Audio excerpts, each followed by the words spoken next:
permiten, Sí, yo señor, pongo a ya puedo grabar empezar a esto. compartir. Listo, adelante, por favor.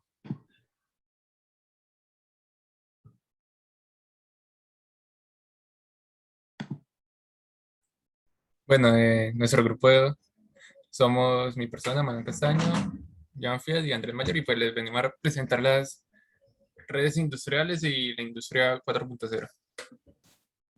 Dale, Fiat. Entonces, ¿por qué nace esto? Como es bien sabido, desde que inició la industria, las empresas siempre se han tratado de maximizar los beneficios, de hacer más eficientes los procesos y analizar de una forma más provechosa el mercado para encontrar oportunidades donde otros podrían no verlas. Sí. Entonces, pues a raíz de esto se han creado diferentes revoluciones industriales, por así decirlo, tratando de solucionar estos problemas. Entonces, en la industria 1.0 estaría, por ejemplo, la mecanización, el uso de la energía a vapor y el telar, que produjo, por ejemplo, el telar, que las prendas de vestir fueran producidas más en masa y a menores costos, sobre todo más rápido. En la industria 2.0 ya se encuentra la producción en masa, la línea de montaje y la energía eléctrica. Un caso de esa industria 2.0 la podemos ver de Ford, ya que lo que hizo fue dejar que, en vez de que cada trabajador hiciera un carro, montó una línea de montaje donde cada trabajador se encargaba de una parte específica de cada carro. De esta manera, pudo masificar la producción, reducir los tiempos y logró que el carro fuera accesible a la mayoría de las personas, sobre todo a la clase media. En la industria 3.0 ya se ve lo que es la automatización, es decir, que los procesos repetitivos dejen de ser producidos por las personas y pasen a ser producidos por máquinas. Y ya se empieza a ver algo de informática y electrónica aplicado a la industria. Y la industria 4.0, que es en la que estamos en estos momentos, trata de sistemas interconectados y del Internet de las cosas, que ya vamos a ver más a profundidad. Sigue, por favor.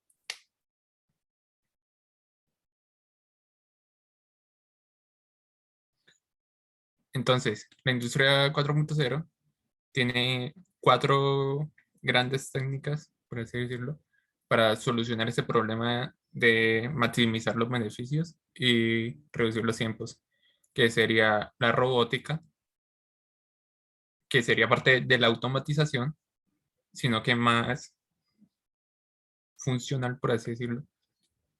El Big Data, que es recolectar grandes volúmenes de datos para luego con el análisis de datos darse cuenta de oportunidades que no se habían visto antes, ya que debido a las anteriores revoluciones industriales, pues ya se hacía cada vez más y más difícil darse cuenta en dónde se estaban quedando, qué se estaba haciendo más lento y dónde había campos de mejora. Por ejemplo, en los mercados, si uno quiere salir a vender algo, no, el mismo producto no va a funcionar de la misma manera en todas partes. Entonces, con el análisis de datos se pueden analizar mercados de todo el mundo para saber en qué mercados funciona más ese producto. Y el Internet de las cosas, que serían tipo sensores, cámaras y cosas como esta para recolectar los datos, por ejemplo, de los robots utilizados y de esta manera eh, almacenar grandes cantidades de datos para luego analizarlos. ¿Sigue? Bueno, una red industrial está compuesta por 4 componentes básicos. El primero es el repetidor. Este dispositivo se encarga de amplificar una señal eléctrica, logrando así que se conecte un gran número de nodos a la red. El segundo es un enrutador y su función es establecer una ruta a la cual se destinará cada paquete de datos dentro de la red. Y el tercero es el bridge. Este es un dispositivo que interconecta segmentos de red o divide una red en segmentos, haciendo uso de la transferencia de datos de una red hacia otra, con base en la dirección física de destino de cada paquete. Y por último está el gateway, que es un dispositivo que actúa de interfaz de conexión entre aparatos. Este también posibilita la opción de compartir recursos entre dos o más ordenadores. Dale. Ok. Los sistemas industriales usualmente consisten de dos o más dispositivos. Como un sistema industrial puede ser bastante grande, debe considerarse la topología de red. Las topologías que más suelen usarse son la topología de bus. Este enlaza todos los nodos en serie por conexiones extensas con un mismo cable. Por otro lado tenemos la topología estrella. Esta está distribuida por un nodo central al que se le conectan todos los nodos restantes. El nodo central se encuentra involucrado en todas las transmisiones de datos, por lo cual haría como papel de conmutador, y si el nodo central falla, pues la red sería bloqueada. Y por último tenemos la topología híbrida. Esta es la más usada para aplicaciones industriales, ya que permite la combinación de las topologías de bus y la topología estrella para crear grandes redes que consisten en concentradores y miles de dispositivos iguales. Dale. Listo. Las redes industriales se clasifican de la siguiente manera. Tenemos los buses actuadores y sensores, que es la parte más sencilla, que corresponde en que pasa por un sensor algún movimiento, alguna señal, y esa señal actúa dependiendo de lo que diga el sensor. Los buses de campo y dispositivos conectan grandes redes de dispositivos entre sí para generar una unión de todos estos dispositivos y una función en común. Y los buses de control implementan estas dos redes, y lo que hacen es pues realizar como el control en cada una de las etapas de la industria. Vamos a ver entonces unos ejemplos importantes de la industria 4.0. Por ejemplo, tenemos esta planta de cervecería del Valle en Colombia, en Cali. Bueno, en el Valle, perdón. Es una de las familias que se ha unido al proceso de industria 4.0 en Colombia. Tiene la energía a través de energía solar y bastantes procesos de automatización con el que realiza pues, sus procesos en la cervecería. Un ejemplo muy famoso en estos momentos es el cloud computing, que ya logra separar el hardware del software, dando así a las empresas la posibilidad de tener grandes cantidades de datos almacenados o poder desplegar sus servicios de manera remota, poder acceder a ellos de manera remota y no tener que llegar a un sitio en específico a hacer gestión o a desplegar cada servicio. Y pues así como lo que compone la industria 4G, podemos ver que viene en estos sistemas, que viene siendo la simulación de sistemas, los robots, el Big Data, la realidad aumentada, el 3D, el cloud computing, la ciberseguridad, el Internet de las cosas y los sistemas de integración. Vamos a ver un pequeño ejemplo de un exitoso caso de implementación de Industria 4.0.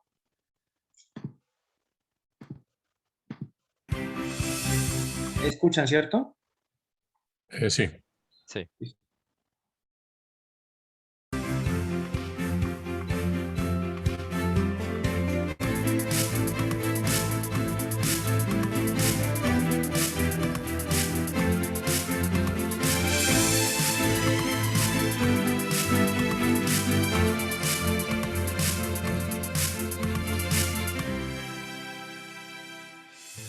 Tomarse un zumo, calentar una crema, gestos muy cotidianos.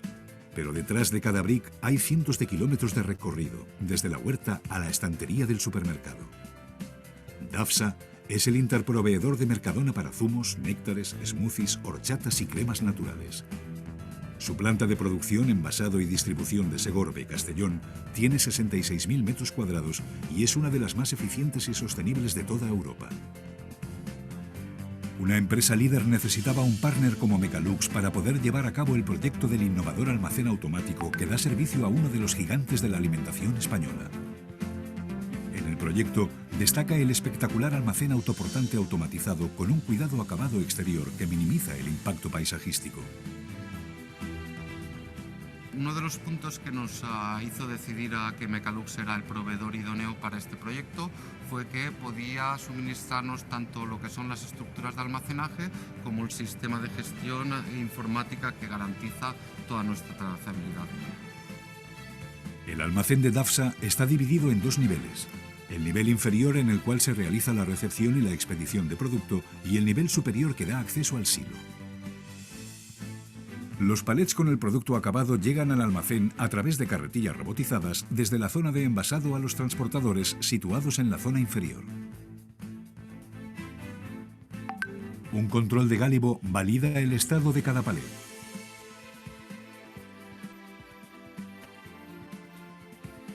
Las entradas se realizan por medio de un elevador doble que sube los palets al nivel superior. 4 transelevadores los recogen para ubicarlos en el hueco de estantería que les corresponde.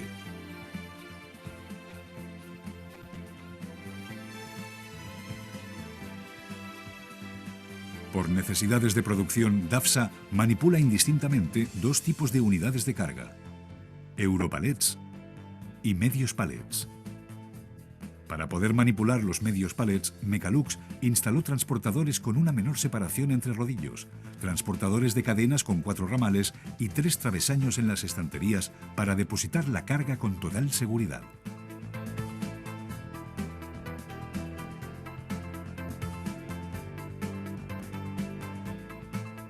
Para almacenar sus productos, DAFSA ha organizado el silo de manera que 3 transelevadores están destinados a productos a temperatura ambiente y un cuarto para refrigerados, separado por un panel frigorífico con una puerta de acceso de apertura automática. El almacén está preparado para futuras ampliaciones y cuenta con suficiente espacio para instalar 3 nuevos transelevadores.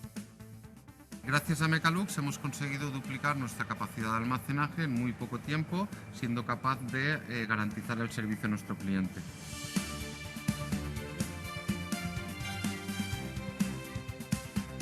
Los transelevadores depositan los palets para su expedición en el nivel inferior. Y 2 lanzaderas los llevan a los canales dinámicos según el muelle de carga que les corresponda. Existen 7 grupos de canales, 5 para productos que se almacenan a temperatura ambiente y 2 de temperatura controlada que garantizan la cadena de frío. Cada grupo de canales admite el número justo de palets para la carga completa de un camión. Los canales incorporan un novedoso sistema de módulos abatibles que facilita la limpieza. El software de gestión EasyWMS de Mecalux gestiona todos los procesos, desde las entradas hasta las expediciones. Una empresa como DAFSA, con una gran exigencia en materia de seguridad alimentaria y calidad, necesitaba un almacén acorde con sus necesidades. DAFSA tiene un alto nivel de exigencia que también se lo pedimos a nuestros proveedores y Mecalux es capaz de garantizárnoslo.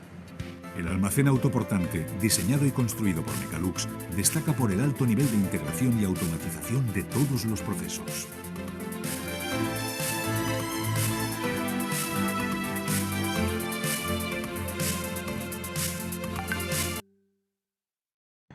Listo, ahí podemos ver como una integración de todos los servicios de esta industria.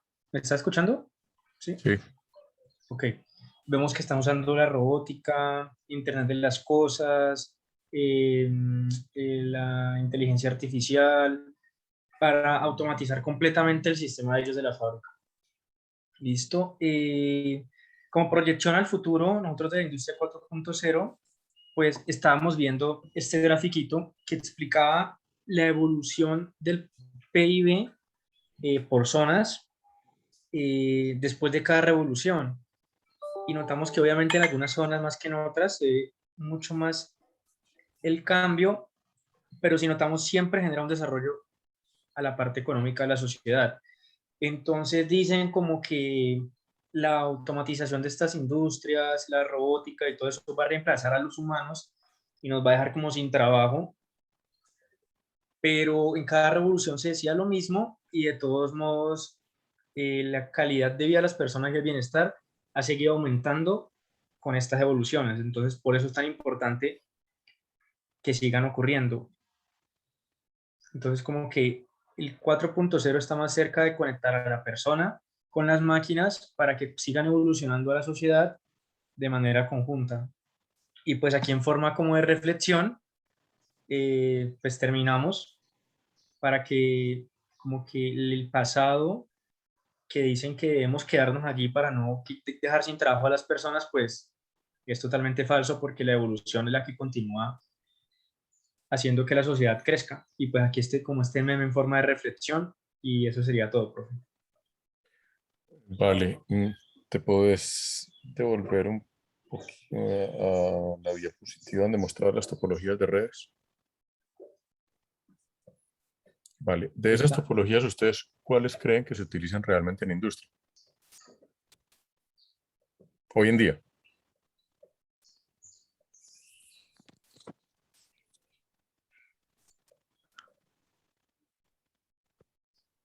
Profe, pues según lo que investigamos, la que están más usando es la topología híbrida. ¿Híbrida de qué forma?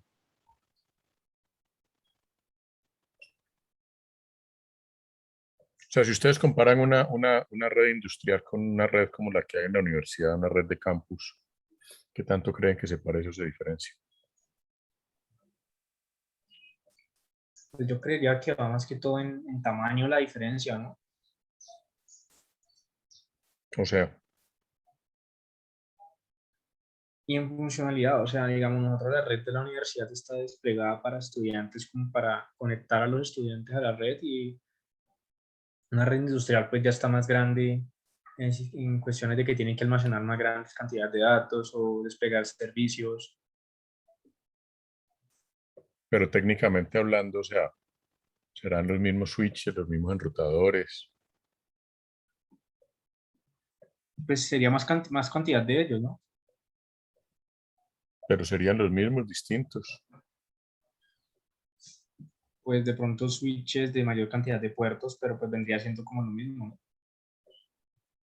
¿Dónde creen que se utilizarían los gateways o los bridge en una red industrial?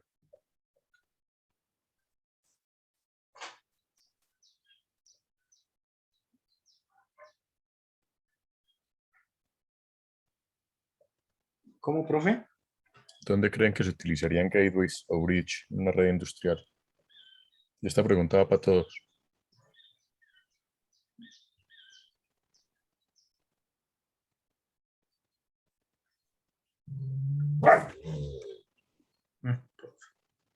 Pues cuando Pues yo tratamos pienso, de conectar los computadores o sea, los computadores de los humanos, ¿sí o no? O sea, porque probablemente o los computadores a los que al final llega toda esta información que se está recolectando, o sea, porque al final estos sensores envían como paquetes, ¿sí o no? Y llegan como a la red móvil y entonces al final eso tiene que terminar en un host, en algún lugar, en algún computador. Y pues de pronto esos computadores tienen que mandar la información, no sé, al área de contabilidad, o luego al área de, no sé, de supervisión, y entonces ahí Si todo crees uno sale. que se necesita un dispositivo de interconectividad allí, como un gateway?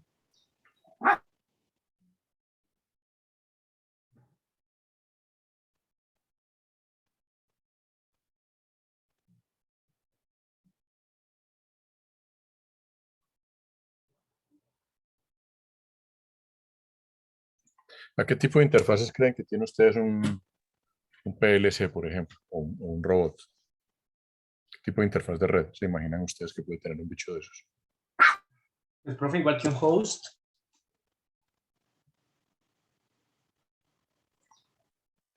Igual que un host, ¿de qué tipo? pues, profe, yo diría que, o sea, yo lo pensaría como un host que esté conectado directamente a la red, pues, y pues que el host tiene como su programación interna y como directamente a la red para saber qué está pasando globalmente. Por eso, pero ¿qué tipo de puerto de red creen que tiene eso? O sea, eso es un Ethernet, es un puerto especial, rarito, utiliza cable, qué sé yo, coaxial, fibra. ¿Qué se imaginan ustedes?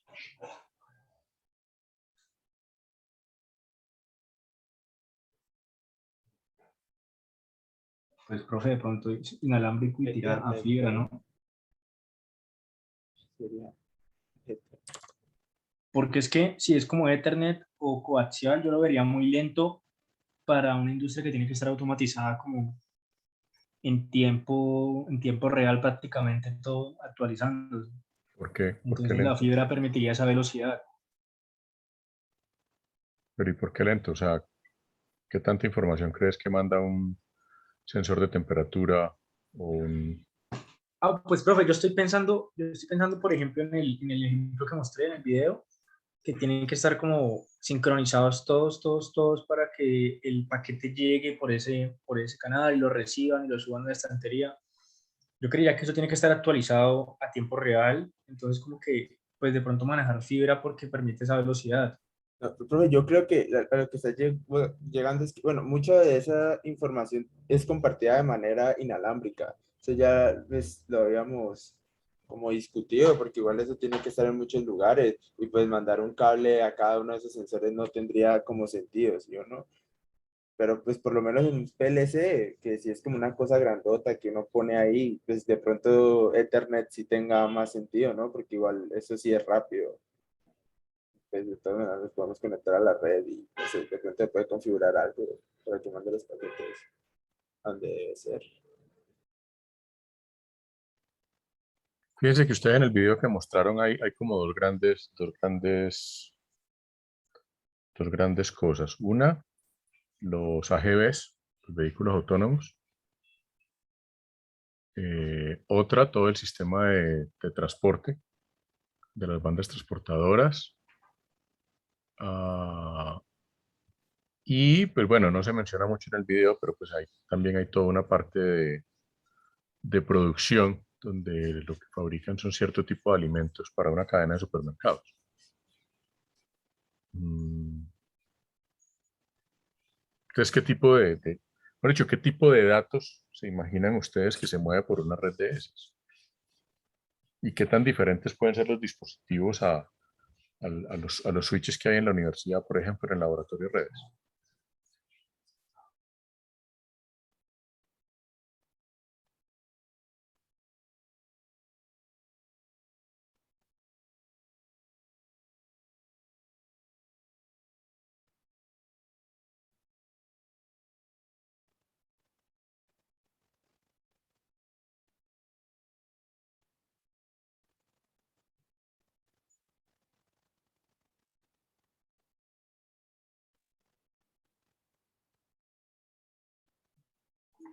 ¿No se lo imaginan?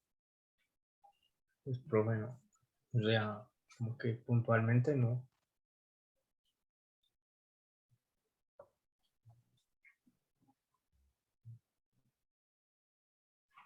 Ese, ¿Con el- tipos el- de datos a qué te refieres? O sea, eh, pues, sí, o sea, ¿qué tipo de información creen que circula por allí? pues yo me imagino como así, puntualmente como puros números, que sería como representando el desempeño de la máquina, alguna característica, digamos, a qué velocidad están dando, cosas así. A diferencia, por ejemplo, de la red de la universidad que tendría que soportar voz, video, llamadas y todo eso, que sería como una mayor cantidad de datos.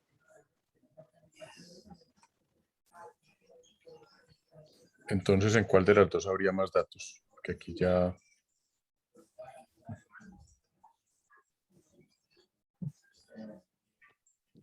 porque Pues, aquí hay como una confusión.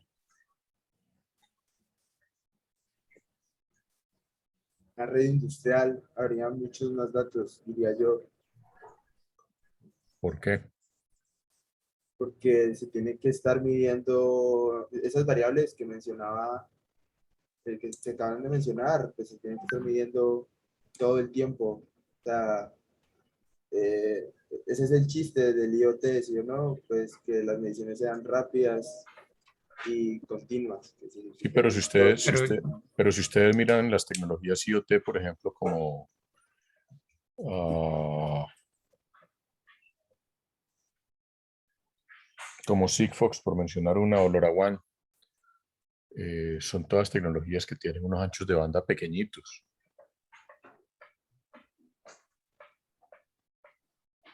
O sea, yo digo, en cuanto a mover la cantidad de datos entre la red, o sea, lo que se transmite sería menor en la industria, pero en cuanto a almacenarlo, sí la industria necesitaría, por ejemplo, mayores servidores porque son datos que están enviando constantemente, mientras que la universidad, por ejemplo, no tiene la necesidad de estar recogiendo todos esos datos. Ya, y en cuanto al hardware, ¿ya creen que un switch de los que tenemos en la universidad serviría de pronto en una empresa?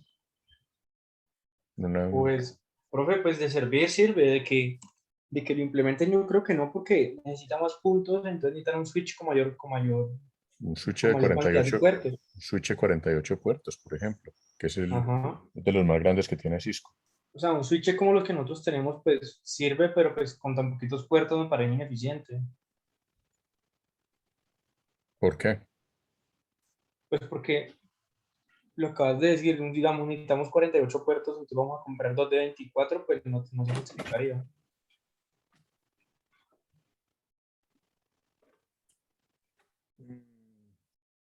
¿Y los centros de cableado? ¿Qué tan diferentes creen que sean?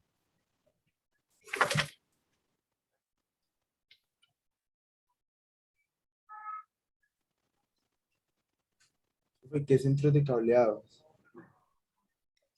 Los de Pues la infraestructura de la red. sí, Pues, profe, yo creería que vendrían siendo igual, de pronto cambiar el tipo de cableado. cambiarlo por qué tipo de cableado, por ejemplo. Pues, o sea, de pronto usar fibra en vez de conexión a UTP. Ya, esa es una opción. ¿Alguna otra?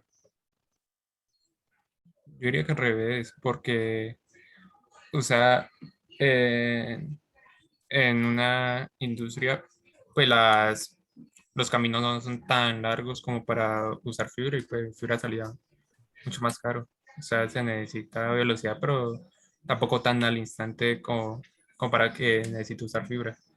Pues puedes usar fibra multimodo, por ejemplo, que de pronto es más barata, que sale un poco más barata tal vez. Bueno, tal vez. Porque es que si vos estás haciendo lo de los robots y falla por un milisegundo servir la debida, pues eso puede ocasionar una pérdida para la empresa. Pero ¿y el robot sí necesita estar, o sea, sí necesita alguien mandarle los datos al robot todo el tiempo o el robot tiene un programa automático que llena tarros y ya está? Y va Pues, reportando cuántos tarros va llenando. ahí sí no sabría, porque yo creo que depende de la empresa cómo lo define.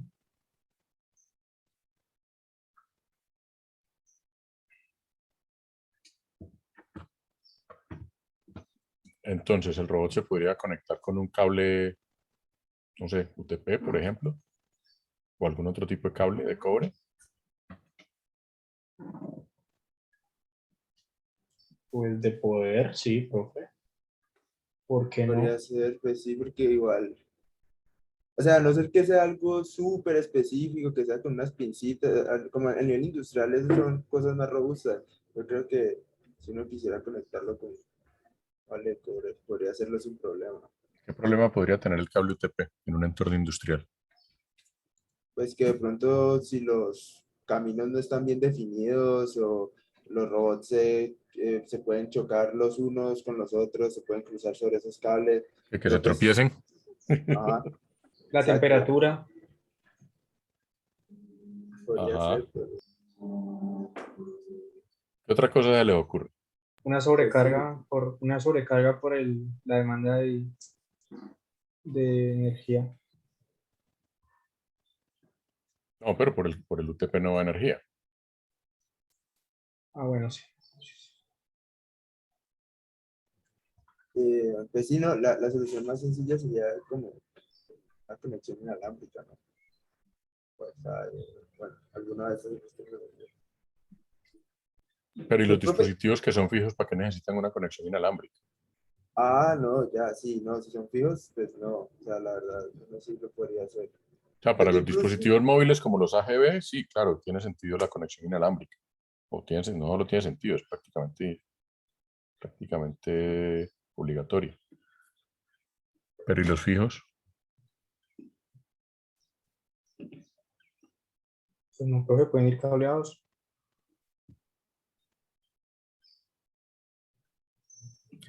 Listo. Y volvamos a las tecnologías o a los estándares. Ethernet podría funcionar.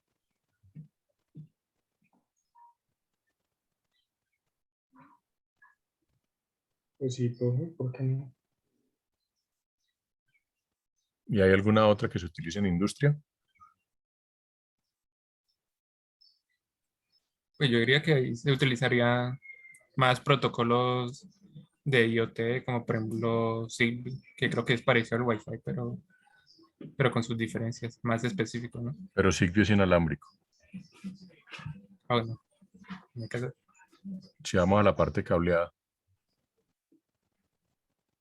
¿no hay otros protocolos así más específicos sí, claro que hay. para Oscars? Sí, claro que hay. Entonces, bueno, yo creo que utilizaría eso más que todo. Bueno, ¿y cuáles son esos? Ah, no.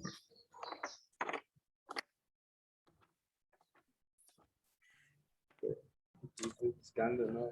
Modbus, Ah. TCP, Ethercat, Ethernet, IP, Profinet. Profinet, por Profinet, ejemplo. Profinet, Ethernet Industrial, Profibus. Profibus. Ujú. Fíjense que hay toda una familia de protocolos que se utilizan en entornos industriales, aparte del Ethernet normal, que se utiliza en algunas partes, pero que no es más utilizado en entornos industriales. Hay unos protocolos específicos, que son los que en la práctica se utilizan para conectar los PLCs, los robots, en general los dispositivos, por lo menos los dispositivos fijos. Y allí, al haber unos protocolos específicos y yo necesitar conectar esos protocolos específicos con una red de Ethernet, que es la red corporativa donde tengo los servidores que van a almacenar los datos que luego voy a analizar utilizando técnicas de analítica para toda esta joda de industria 4.0. Y además probablemente me interesa que si tengo información en la nube, pues tengo que tener una conexión a internet. O sea, básicamente lo que hay al final es una red TCP/IP. Sin embargo, hay unos puntos específicos donde los protocolos particulares como el Profibus o el Filbus o el Modbus o cualquiera de esos que se siguen utilizando en entornos industriales o incluso el IEEE 488. Todos estos protocolos que se utilizan en entornos industriales se conecten a una red de datos a través de un switch Ethernet, no muy distinto a los que tenemos en el laboratorio, probablemente con más puertos, pero de ahí allá pues poco más. Entonces ahí sí aplicarían algunos de los dispositivos de interconectividad que ustedes mencionaron. Probablemente lo único que no aplicaría dentro de una planta industrial es un enrutador. No sé si alguien me dice por qué. Pues porque no necesita sacar a la red esos aparatos, porque están trabajando entre sí, o sea, de manera local. ¿Y dónde sí necesitaría el enrutador en el entorno industrial?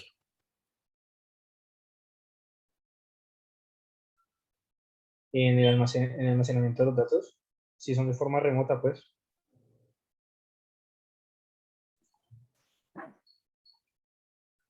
Ok. Bueno, muy bien. Sigue entonces Nelson.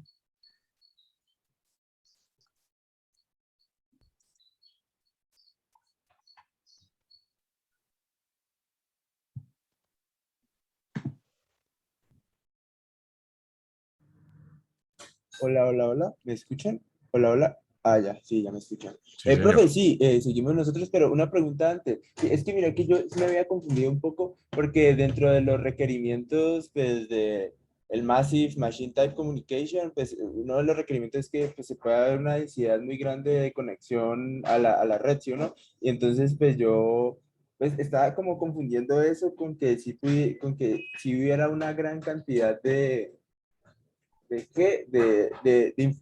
De información siendo enviada, ¿sí o no? Pero entonces lo que yo tengo que asumir es que como esas variables que estamos mandando son como tan pequeñas y pues el header y esas cosas también son pues pequeños, porque me imagino que utilizarán protocolos que hagan eso liviano, entonces la cantidad de información en sí que se está mandando a la red no es tanta, es como esa la lógica que debería aplicar.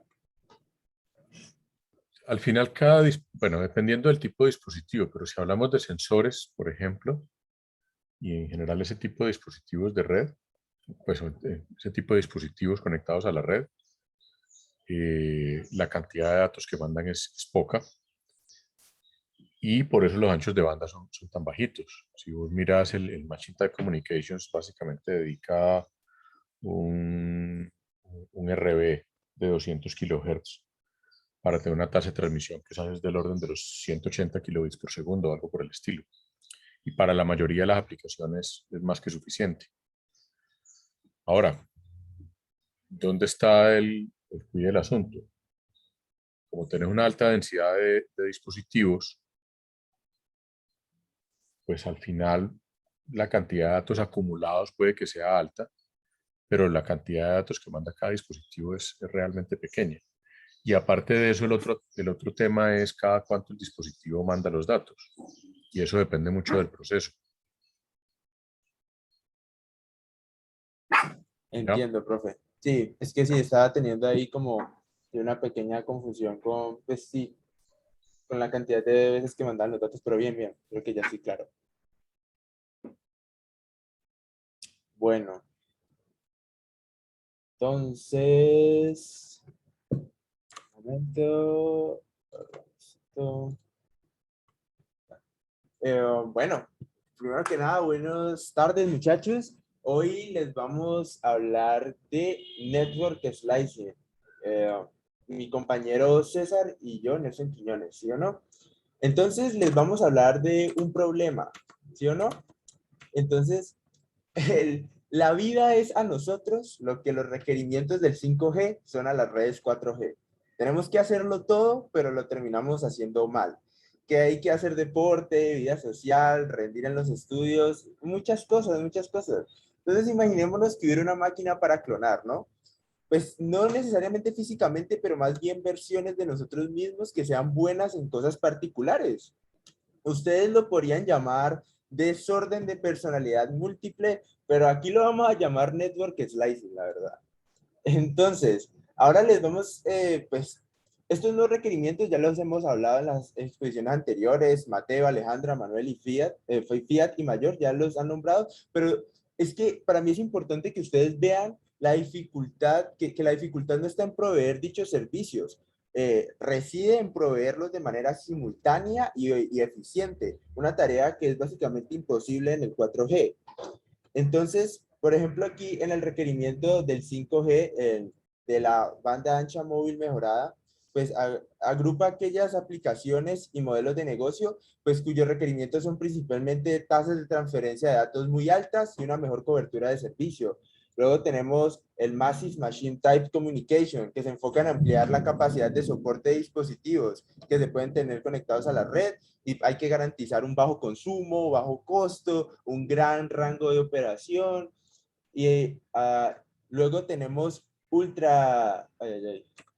luego tenemos Ultra Reliable Critical Communication Services, ¿no? Que entonces se enfocan en los casos de uso en donde hay una gran demanda por interacción en la vida real. Y entonces hay cosas como la conducción autónoma o las cirugías remotas, aplicaciones donde un retardo de 1 milisegundo en la red pues, representa un riesgo para las vidas de las personas. Y entonces ahora mi compañero César se pregunta, ¿qué es el Network Slicing? Bueno, ahora yo les voy a explicar acerca de qué es el Network Slicing y de manera sencilla, el Network Slicing se puede entender como el particionamiento de una red física en varias redes virtuales. Y pues la gracia es que cada una de estas redes virtuales puede ser configurada para tipos particulares de aplicaciones o usuarios. Por ejemplo, aquí en la imagen se puede ver que una red virtual es para celulares, tenemos otra para interconexión entre automóviles y esta última está enfocada a IoT. Y pues de esta forma, la tarea principal del network slicing es asegurarse de que los recursos físicos sean administrados de manera eficiente y dinámica para satisfacer las necesidades de cada una de estas redes en operación. Y además, cabe mencionar que cada uno de estos slices o redes virtuales deben tener la capacidad de cambiar su configuración, no solo para cumplir con los requerimientos que se le fueron asignados al principio, sino también deben ser capaces de adaptarse a nuevos requerimientos que puedan surgir.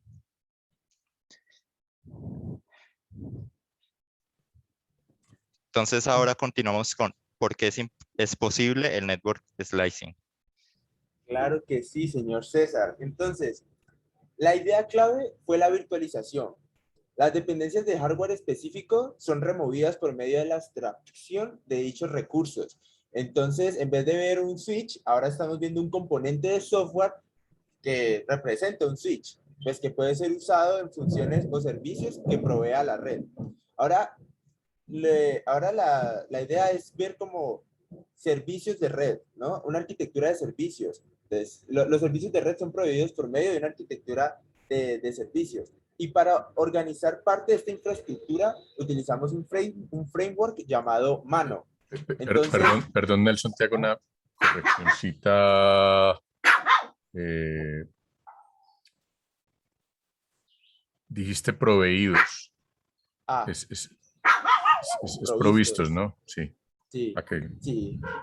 No, lo siento. Yo sé que es muy común el error, pero para que te acordes que se conjuga igual que ver. O sea, proveer se conjuga igual que ver. Perfecto. Sí, proveído. Es que igual así está en mis apuntes. No. ¿Cómo es provisto, sí o no? Provisto, sí. Provisto. Pero se conjuga igual que el verbo ver. De esa forma, al menos yo me acuerdo así. Listo. Tiene mucho sentido. Listo. Ahora los servicios de red son provistos por medio de una arquitectura basada en servicios, ¿no? Y entonces, pues para organizar parte de esta infraestructura utilizamos un framework llamado Mano. Usted me puede decir, Mano, ¿qué es Mano? Y pues es un marco de trabajo de arquitectura que coordina los recursos de red. Uy, man, ya está cayendo el cielo por acá. Que coordina los recursos de red para aplicaciones basadas en la nube y también gestiona el ciclo de vida de las funciones de red. Entonces, aquí nosotros podemos ver, si estamos viendo en pantalla, algunas de, pues, el ciclo de vida de un slice, ¿no? Y entonces, pues la primera fase consiste en crear un conjunto de componentes de funcionalidad de red, o NFCs. Y al agrupar NFCs, podemos crear plantillas para los slicers. A ver, otra forma de verlo es que estamos haciendo una receta, ¿no? Una receta para crear un slice.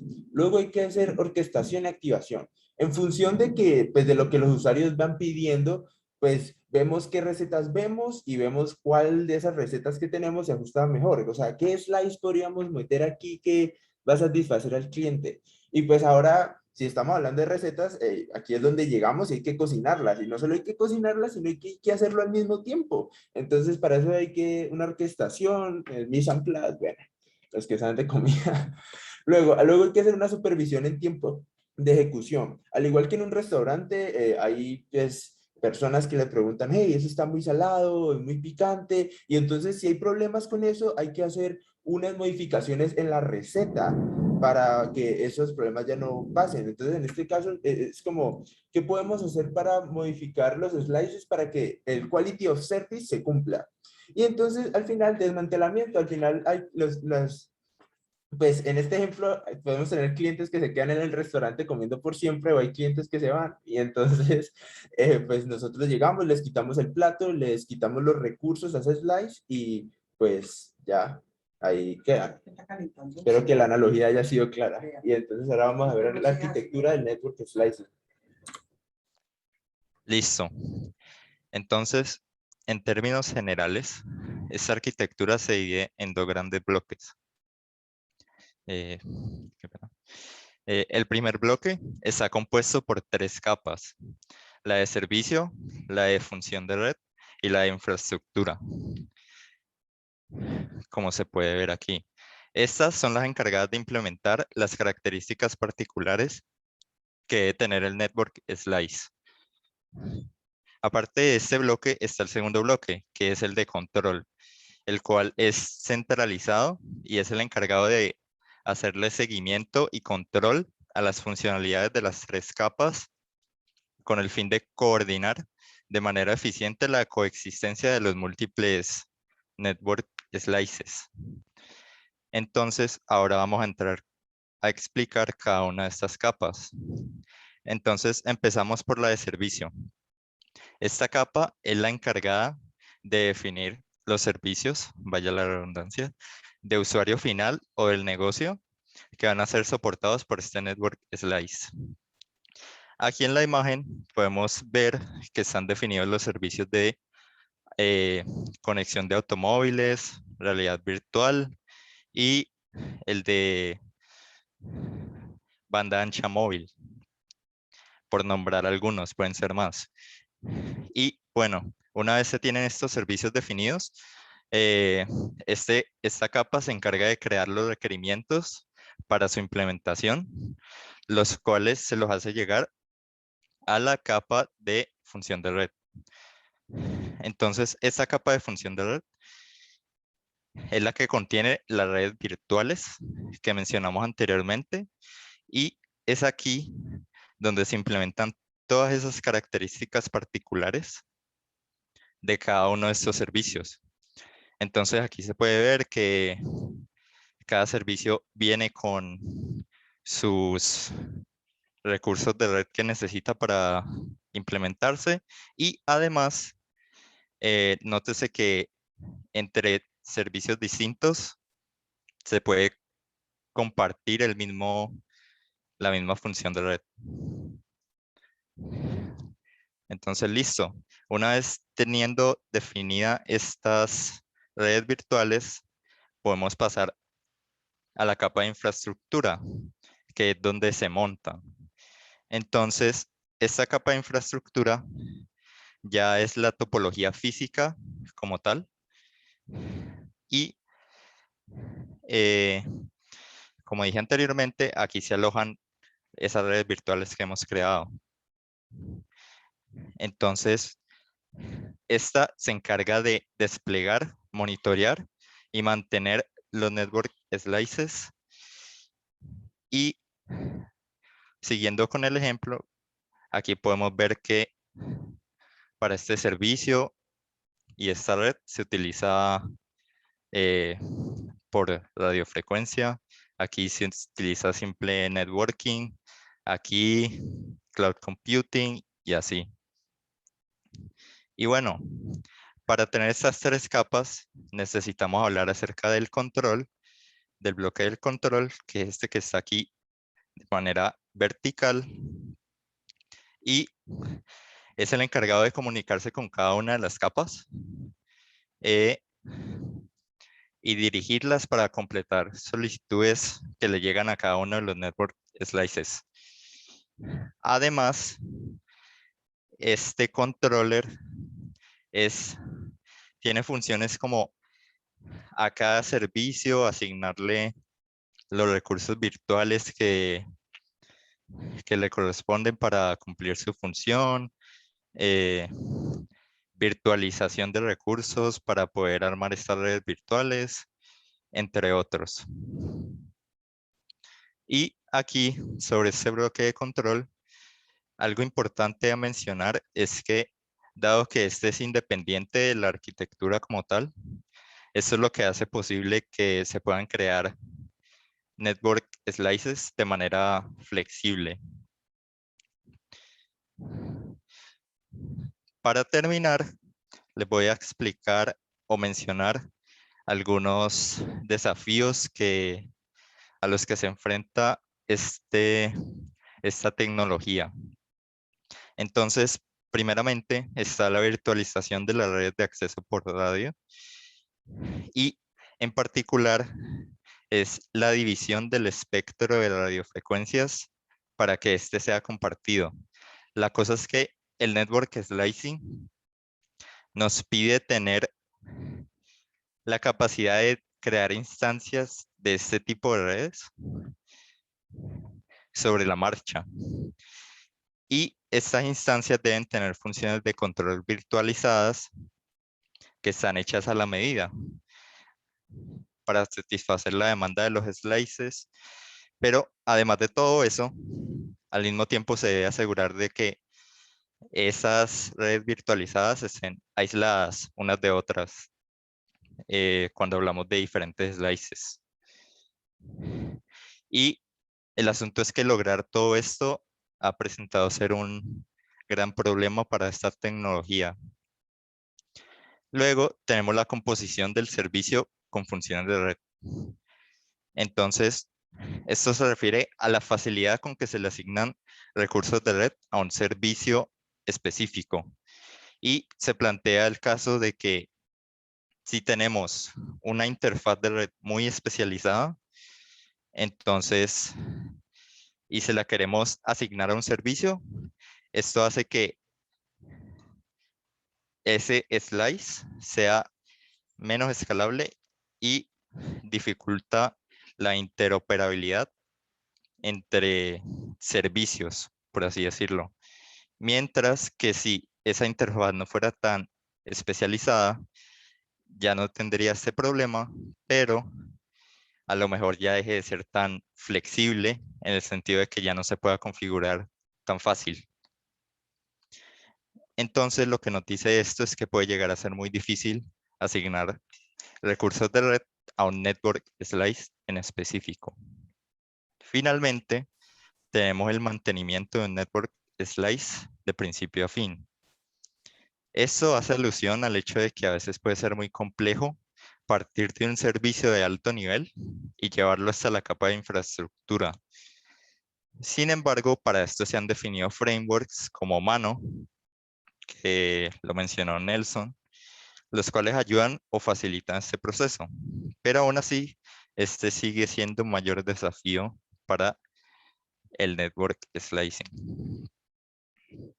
Y pues, como punto final para mencionar, hay constante investigación sobre estos desafíos, sobre estas cuestiones. Y sí, eso es Ustedes todo. pueden ser los siguientes. Ahí están nuestras referencias. Ahí están las referencias. Muchas gracias. Una preguntita. Con el ejemplo del restaurante, y la idea del orquestador es que el network slicing pueda como encender y apagar, ¿cierto? Pero luego César menciona que uno de los retos es mantener el slice de principio a fin. O sea, hay como, digamos, como es la vuelta.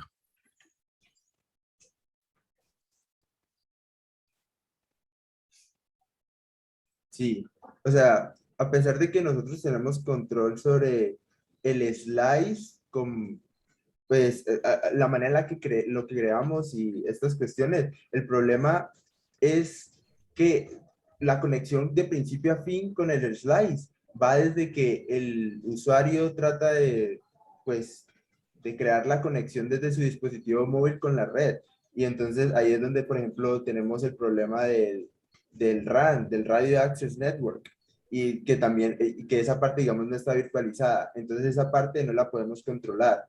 Entonces, hay como secciones en las que, por los requerimientos de la red, a veces es muy difícil como velar porque todo el ciclo de vida sea controlado de manera correcta. Por ejemplo, aunque nosotros queremos virtualizar todo, hay componentes de red que no se han podido virtualizar completamente porque pues tienen software propietario y eso no es de libre acceso. Y entonces cuando un slice tiene que interactuar con esos dispositivos, pues no se le puede dar el manejo que uno quisiera, no se le puede dar un manejo completo. En esa parte queda aislada, o sea, el slice como que se rompe y dependemos de lo que haga ese dispositivo. Y entonces son como esos retos los que están tratando de resolver. Que pues no es En completa. resumidas cuentas, digamos, el slice debe ser flexible, pero la capa de infraestructura no siempre le permite esa flexibilidad que daría el ejemplo del restaurante. Sí, Sí. es cierto. El ejemplo del restaurante era como una visualización chévere que se nos ocurrió. Como en un Vale. restaurante, sí, es como que uno de los meseros no te quiere hacer caso, hay meseros gruñones. Entonces, sí, hay que resolver eso de los meseros gruñones para que el servicio se pueda dar de manera completa. O hay Y pues mucha gente, los meseros están muy ocupados y se demoran en atenderte. también, eso no sería bueno. Epa, epa. Listo. Ok, vale. ¿Quién sigue? Nosotros, Camilo y yo. Camilo y Jesús Daniel. Ok, Sí, vale, adelante. listo.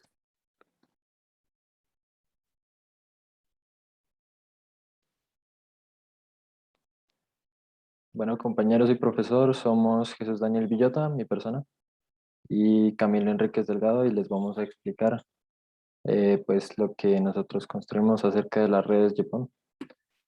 Primero que todo, ¿qué es GPON? GPON son las siglas de Gigabit Passive Optical Network. Bueno, en español sería redes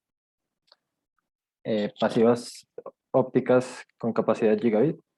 Y bueno, esta tecnología fue desarrollada, mejor dicho, este estándar fue desarrollado por el I2T o International Communication Union Telecommunication Standardization Sector.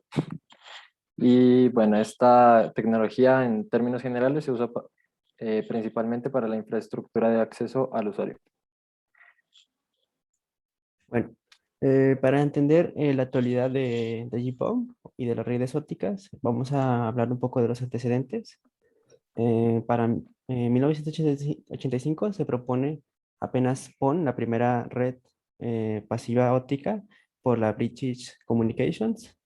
En los siguientes años, la I2, la I2T, la IEEE y el sector de la estandarización en telecomunicación crean estándares como numerosas industrias para el acceso al medio por parte del usuario. Y también la SCTE, que es la Unión Internacional, perdón, la Sociedad de Ingenieros de Comunicaciones por Cable, introduce frecuencias de radio para transmitir señales en una red óptica pasiva. Para 1995, el FSAN o el Servicio Completo para el Acceso a la Red, que era un grupo de diseñadores que se encargaban de de la mayoría de trabajos en fibra óptica, se encargaba actualmente pues ATM era el estándar, pero ya se empezaba a quedar corto. ATM eh, es el modo de transferencia electrónica que es diseñado para transportar datos sobre fibra óptica, de forma que el ancho de banda se reparte en bloques de tamaño idéntico, denominados celdas. Ok. Mm, Poco después, ITU-T publica dos estándares, PON, uno que sería APON, que sigue siendo una versión mejorada de ATM, y otro que es BIMPON o PON, que es el primer intento de redes pasivas ópticas, el cual tenía una capacidad de canal en downstream y downstream de 622 y 155 megabits por segundo respectivamente.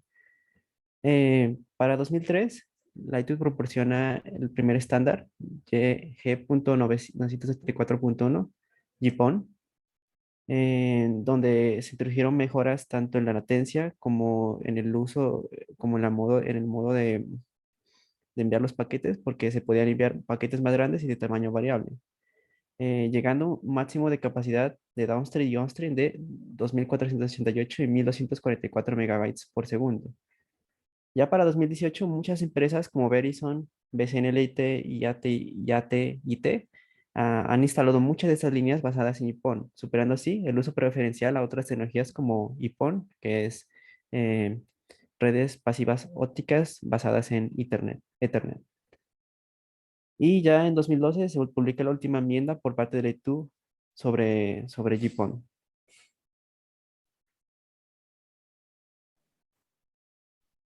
Bueno, ahorita les voy a explicar cómo sería GPON en la actualidad, empezando por mostrarles esta imagen donde podemos ver la estructura de una red GPON. Entonces, empezando por la izquierda, tenemos un Service Node, que sería, digamos, nuestro proveedor de servicios, por ejemplo, nuestro proveedor de Internet. Pongámosle, no sé, Claro. Y aquí tenemos un OLT, que sería un Optical Line Termination. Esta sería una parte que es, digamos, conformado por dispositivos de red que pertenecen al punto final del proveedor de servicios. Aquí tenemos una interfaz GPON que nos conectaría, digamos, con el resto de la infraestructura que continúa y que se dirige hacia los usuarios finales. El splitter es una parte, digamos, esencial de lo que sería GPON como tal, ya que es el dispositivo que nos permite dividir las señales ópticas que se envían y se reciben. Finalmente, en la parte ya del usuario, prácticamente tenemos el Optical Network Union y la interfaz GPON de nuevo, pero esta vez para la parte de los usuarios. Y este SP serían, digamos, como los dispositivos que pues vayan a ser parte de las instalaciones que se hagan en el usuario final. Este diagrama de aquí nos muestra cómo sería el proceso de downstream o cómo sería el envío de los paquetes y cómo pasan a través del splitter.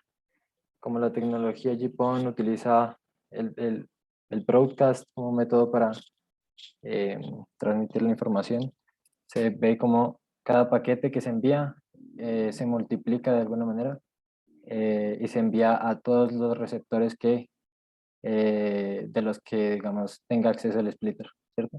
En este caso son 3 y el paquete que se envía aquí se envía a esta unión de aquí, a esta y a esta de acá.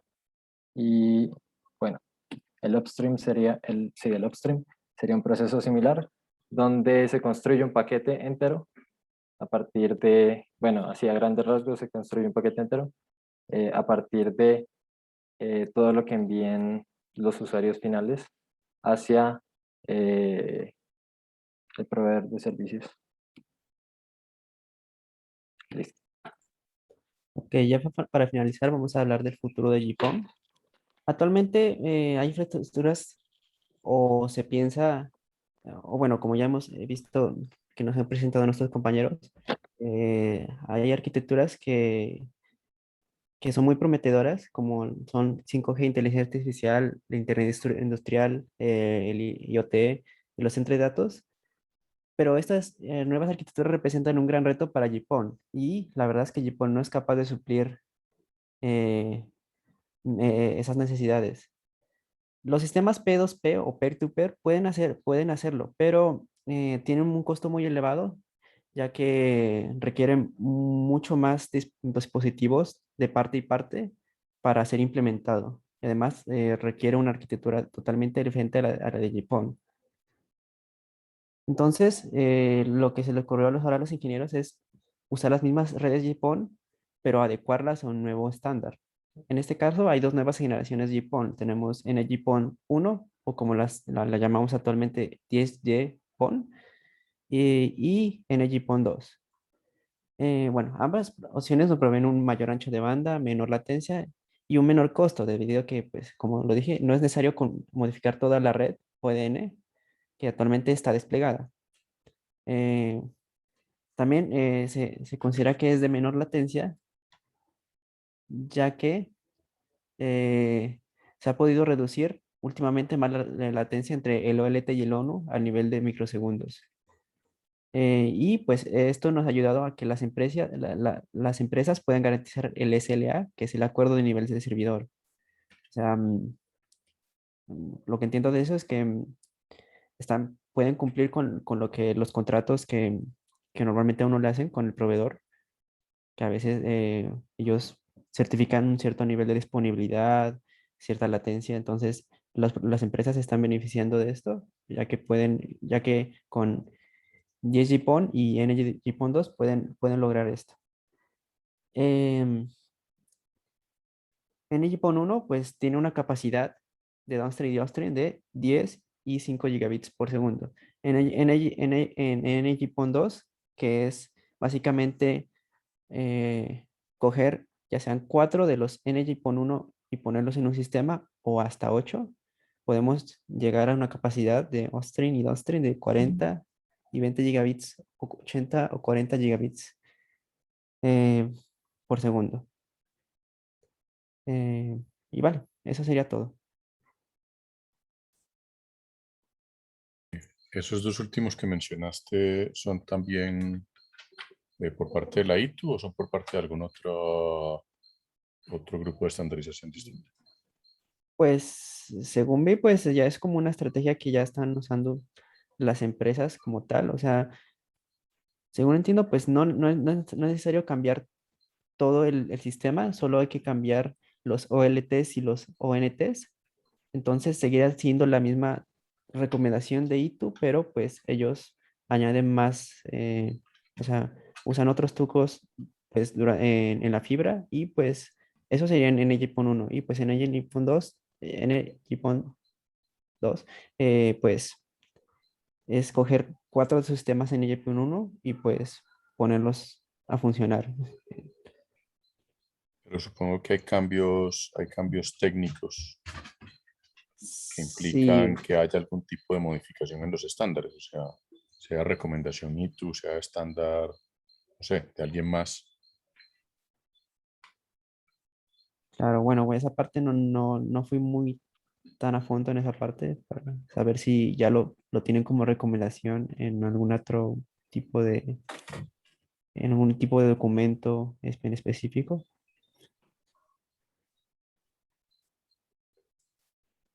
Ok. ¿Había Y otra bueno, diapositiva por lo que alcancé a ver? sí, a modo de conclusión se podría decir que bueno, la tecnología de GPON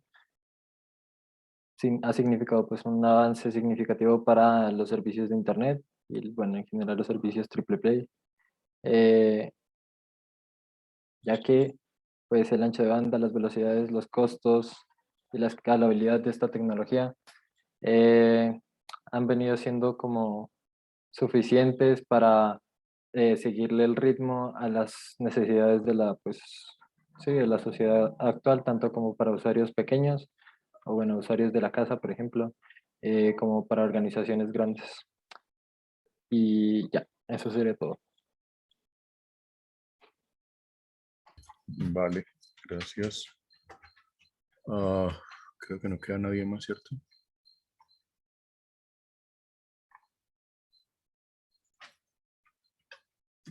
Vale. Me gustaría que entre todo el grupo profundizaran un poquito más sobre el tema de las redes industriales, porque sobre todo, digamos, en la parte de los estándares que hay en redes y los dispositivos de interconexión, pues básicamente no se abordó por parte del grupo. Pero pues digamos que ese es un nicho que no es muy conocido y por eso yo les hacía una serie de preguntas alrededor de eso. Es básicamente para que ustedes traten como de indagar alrededor de esas preguntas. Pues porque como ustedes están viendo, es un nicho que está creciendo muchísimo. O sea, el tema del Internet de las cosas, no solamente en entornos industriales de la industria 4.0, sino en entornos como redes eléctricas inteligentes, vivienda inteligente, ciudades inteligentes y cuánta cosa le quieran poner el smart, alguna vaina hoy en día, puede implicar muchos de estos estándares, pero particularmente en el caso de los entornos industriales, hay estándares muy particulares que se combinan con Ethernet, se combinan con TCP/IP.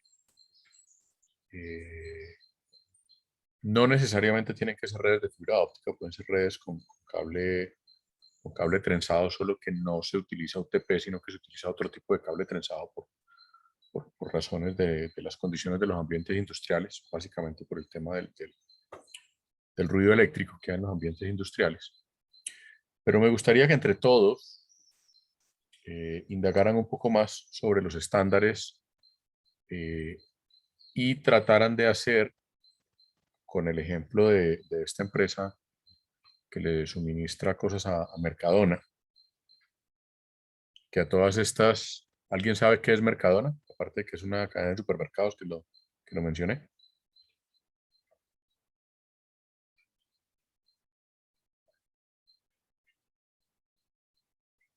No, profe, la verdad yo no sé. Creo que es como el éxito de España, ¿cierto? Yo diría más bien el Superinter, Eso. si lo vamos a comparar con un supermercado nuestro. Lo que pasa es que el concepto de Mercadona,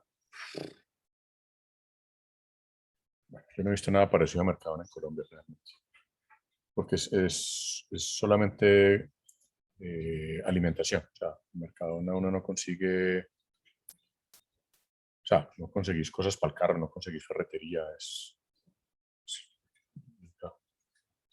alimentación, productos para el hogar en general, alimentación y productos para el hogar. Pero es una cadena de supermercados que tiene origen en Valencia, que en los últimos 20 años se ha extendido prácticamente por toda España. Es tal vez la cadena de supermercados española más grande. Y tiene una marca propietaria, una marca propia que se llama Hacendado.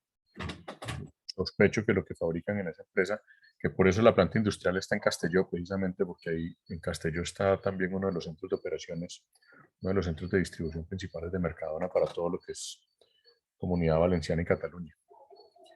Entonces, bueno, volviendo al tema de ese video que mostraban. Lo que les propongo es que entre todos armen una propuesta de qué tecnologías se podrían utilizar en esa planta que mostraron en el video. Fíjense que ahí hay robots, hay AGVs, hay sistemas de paletizado automático, hay sistemas de envasado automático, o sea que debe haber PLCs, o hay PLCs porque en el video alcanzan a mostrar unas pantallas de control de unos PLCs.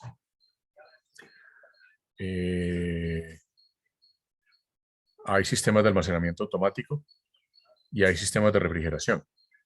Entonces imagínense ustedes cómo sería, digamos, la red para esa planta y qué tecnologías podría haber, por ejemplo, para interconectar los PLCs por un lado, para interconectar los AGVs, que son los robotcitos estos autónomos o semiautónomos, porque por lo que vi también son de los que utilizan sistema de guía en el piso. Entonces, organícense entre todos y revisen bien el tema de Industria 4.0, de esas tecnologías. Piensen también en dónde irían esos dispositivos de interconexión que mencionaron en la presentación. Que algunos van, otros no necesariamente. Y hagan como la estructura de esa red. ¿Cómo sería esa red? ¿Qué tipos de protocolos utilizarían? ¿Qué tecnologías? ¿Qué estándares? ¿Cómo sería la interconectividad? ¿Qué pasa si ponen, por ejemplo, servidores en la nube para guardar la información? Etcétera, etcétera. Háganlo entre todos y me lo muestran en 8 días, ¿vale?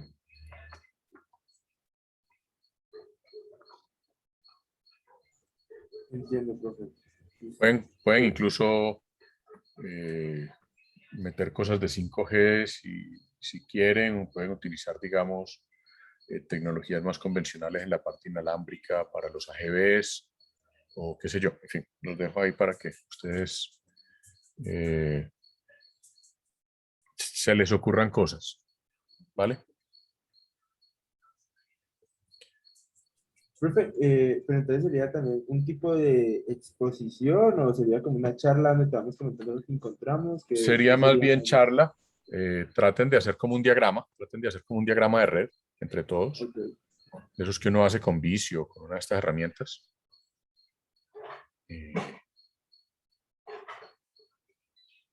Y a partir de ese diagrama pues lo charlamos y vamos revisando las diferentes cosas que ustedes encuentren, ¿vale?